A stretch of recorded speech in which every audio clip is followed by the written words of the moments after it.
সকলোকে প্ৰভুৰ নামত জয় মাছি। মই আজি আনিছোঁ মাথিউ চেপ্টাৰ 13 ভাৰ্ছ 47 to 50 মাছ ধৰা জালৰ দৃষ্টান্ত। আকৌ স্বৰ্গৰাজ্য সাগৰত পেলোৱা আৰু সকলো বিধৰ মাছ চপাই লোৱা এখন জালৰ নিচিনা।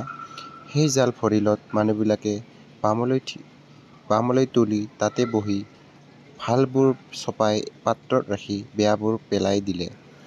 সেইদৰে জগতৰ শেষতো হ'ব।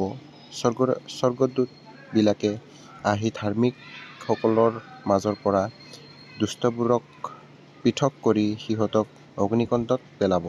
তাতে ক্ৰদন আৰু দাঁত কৰ্চনি হ'ব। আমি যদি এতিয়া ঈশ্বৰৰ লগত ভালদৰে লাগি নাথাকোঁ, ঠিক সেই যিদৰে মাছ বেয়াবোৰক পেলাই ভালবোৰক পৃথক কৰি ৰখা হৈছে, ঠিক সেইদৰে আমিও পিছত ঈশ্বৰ অহা সময়ত যদি আমি ঈশ্বৰৰ লগত ভালদৰে নালাগোঁ, ঠিক আমাকো সেইদৰে অগ্নিকুণ্ডত পেলাব।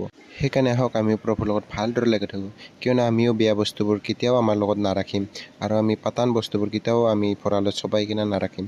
সেইদৰে ঠিক আমিও যদি ঈশ্বৰৰ লগত ভালদৰে নালাগোঁ, ঈশ্বৰৰ যদি এজন ভাল বিশ্বাসী নহওঁ, ঠিক সেইদৰে আমাকো ঈশ্বৰে অগ্নিকুণ্ডত পেলাব।